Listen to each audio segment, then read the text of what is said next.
So now action of acetylcholine permeability മാറ്റുക എന്നായിരുന്നു. ഇനി development of the third stage is the development of N plate potential. അതിൻ്റെ ബ്രിമ്മ് വരെയാണ് നമ്മൾ എത്തിയിരിക്കുന്നത്. എൻ പ്ലേറ്റ് പൊട്ടൻഷ്യൽ എന്ന് പറയുന്നത് when there is a change in the resting membrane potential, ഈ ചേഞ്ചിനെയാണ്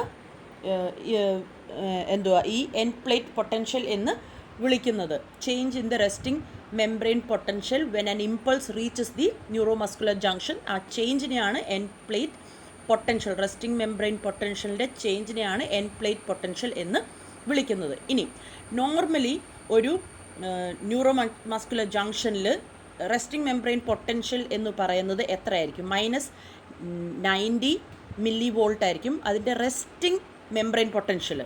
ഇനി ആ റെസ്റ്റിംഗ് മെംബ്രെയിൻ പൊട്ടൻഷ്യലിൽ ഈ അസറ്റൈൽകോളിൻ അതിൻ്റെ പെർമിബിലിറ്റി പോസ്റ്റ് സിനാപ്റ്റിക് മെംബ്രെയിൻ്റെ പെർമിബിലിറ്റി മാറ്റി സോഡിയം അങ്ങോട്ട് ഇൻഫ്ലക്സ് വരുമ്പം what is going to happen?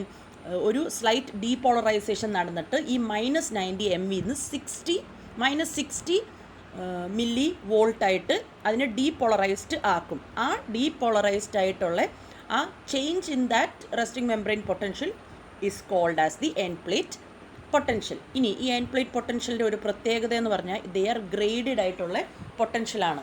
And action potential basically ഒരു ആക്ഷൻ പൊട്ടൻഷ്യൽ അല്ല, ഇറ്റ് ഡസൻ പ്രൊപ്പഗേറ്റ്. അത് അവിടെ നിന്ന് ഒരു പൊട്ടൻഷ്യലിനെ വ്യത്യാസം വരുത്തുന്നല്ലാതെ അത് ആക്ഷൻ പൊട്ടൻഷ്യലായിട്ട് നമുക്ക് കൺസിഡർ ചെയ്യാൻ പറ്റത്തില്ല. ആക്ഷൻ പൊട്ടൻഷ്യൽ ആണെന്നുണ്ടെങ്കിൽ ഇറ്റ് വിൽ സ്റ്റാർട്ട് പ്രൊപ്പഗേറ്റിംഗ്. ആ കണ്ടക്ഷൻ നടക്കാതെ ജസ്റ്റ് അവിടെ ഒരു പൊട്ടൻഷ്യൽ ഡിഫറൻസ് ക്രിയേറ്റ് ചെയ്യുന്നതാണ് എൻഡ് പ്ലേറ്റ് പൊട്ടൻഷ്യൽ എന്ന് പറയുന്നത്. It is purely a graded potential and not action potential, and they do not propagate. Now it causes അതിന് ഈ ഗ്രേഡഡ് പൊട്ടൻഷ്യൽ അല്ലെങ്കിൽ ഈ end plate potential it causes the development for action potential in the muscle fibre. അത് action പൊട്ടൻഷ്യലിനെ create ചെയ്യാനായിട്ട് കാരണമാകുന്ന ഒരു പൊട്ടൻഷ്യലാണ് ഈ എൻ പ്ലേറ്റ് പൊട്ടൻഷ്യൽ എന്ന് പറയുന്നത്. So that is how there is the development of the end plate potential. Now what is the development of a miniature end plate potential? ഇനി miniature ആ വാക്കിനകത്ത് തന്നെയുണ്ട്. They are weak end plate potentials which are developed in the neuromuscular junction by the release of small amounts of acetylcholine. അതൊരു end സ്റ്റേജിൽ ആദ്യത്തെ ഒരു rush of acetylcholine വന്നിട്ട് കുറച്ച് അസറ്റൈൽകോളിൻ റിലീസ് ആകുമ്പം ഉണ്ടാവുന്ന ചെറിയ എൻഡ് പ്ലേറ്റ് പൊട്ടൻഷ്യൽസ് അല്ലെങ്കിൽ change in the resting membrane പൊട്ടൻഷ്യലിനെയാണ് മിനിയേച്ചർ എൻഡ് പ്ലേറ്റ് പൊട്ടൻഷ്യൽ എന്ന് വിളിക്കുന്നത്. അങ്ങനെ ചെറിയ quantity of neuro transmission which is produced by weak miniature end plate potential. അതിൻ്റെ ആംപ്ലിറ്റ്യൂഡ് എന്ന് പറയുന്നത്, അതിൻ്റെ സ്ട്രെങ്ത് എന്ന് പറയുന്നത് വളരെ ചെറുതാണ്. 0.5 മില്ലി വോൾട്ടാണ് ഈ മിനിയേച്ചർ എൻഡ് പ്ലേറ്റ് പൊട്ടൻഷ്യലിൻ്റെ എനർജി ആംപ്ലിറ്റ്യൂഡ് എന്ന് പറയുന്നത്. ഈ മിനിയേച്ചർ എൻഡ് പ്ലേറ്റ് പൊട്ടൻഷ്യൽ ഇതിന് it cannot produce an action potential in the muscle. നല്ലൊരു എൻഡ് പ്ലേറ്റ് ഫുൾ എനർജി ഉള്ള എൻഡ് പ്ലേറ്റ് പൊട്ടൻഷ്യൽ ആണെങ്കിൽ മാത്രമേ ഒരു ആക്ഷൻ പൊട്ടൻഷ്യൽ ക്രിയേറ്റ് ചെയ്യാൻ സഹായിക്കാൻ പറ്റത്തുള്ളൂ. These are only miniature end plate potentials which cannot produce action potential in the muscle.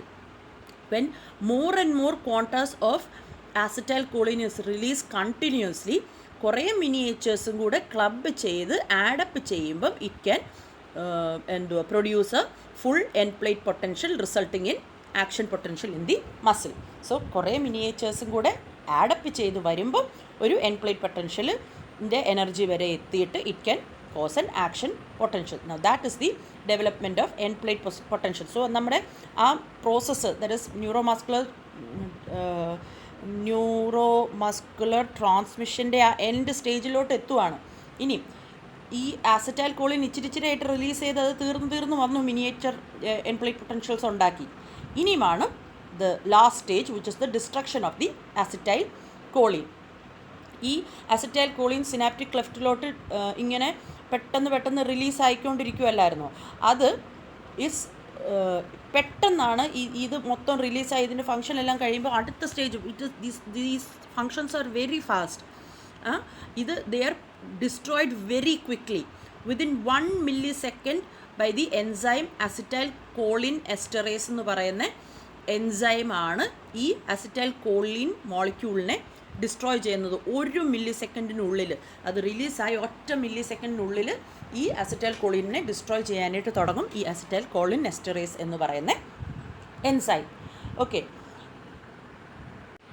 പക്ഷേ ഈ ഇത്രയും ചെറിയൊരു സമയത്തിനുള്ളിലും ഇതിനെ ഡിസ്ട്രോയ് ചെയ്യുന്നു എന്ന് പറഞ്ഞാലും ഈ ഉള്ള സമയത്ത് നല്ലൊരു ആക്ഷൻ പൊട്ടൻഷ്യൽ ക്രിയേറ്റ് ചെയ്യാൻ, അല്ലെങ്കിൽ ഒരു എൻഡ് പ്ലേറ്റ് പൊട്ടൻഷ്യൽ ക്രിയേറ്റ് ചെയ്ത് ആ എൻഡ് പ്ലേറ്റ് പൊട്ടൻഷ്യൽ ഒരു ആക്ഷൻ പൊട്ടൻഷ്യൽ ക്രിയേറ്റ് ചെയ്യാനായിട്ട് അത്രയ്ക്കും സ്ട്രോങ് ആയിട്ട് അല്ലെങ്കിൽ പോട്ടൻ്റ് ആയിട്ടുള്ളൊരു സബ്സ്റ്റൻസാണ് ഈ അസിറ്റൈൽ കോളിൻ എന്ന് പറയുന്ന ഈ substance. In a very short period it has sufficient time to excite a muscle fibre, and അത് കഴിഞ്ഞിട്ട് rapid destruction of this acetylcholine is significant since it prevents the repeated excitation of the muscle fiber and allow the muscle to relax.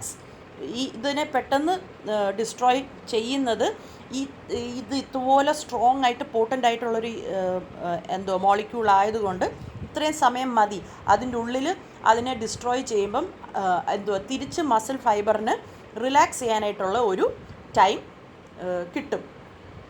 Now, reuptake process, that is ഈ acetyl Colin destroy ചെയ്ത് കഴിഞ്ഞിട്ട് അത് അവിടെ തന്നെ കിടന്നു കഴിഞ്ഞാൽ പ്രശ്നമാണ്. So destroy ചെയ്ത് കഴിയുമ്പോൾ what is happening to the rest of this destructed acetyl Colin?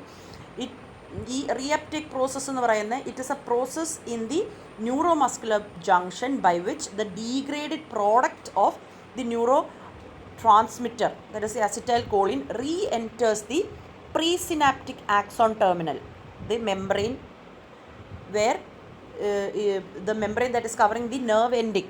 ആ പ്രീസിനാപ്റ്റിക് ആക്സോൺ ടെർമിനലിന് റീ എൻറ്റർ ചെയ്യുന്ന ഈ ഡീഗ്രേഡഡ് ആയിട്ടുള്ള ഡിസ്ട്രോയിഡ് ആയിട്ടുള്ള acetylcholine molecule where it is reused.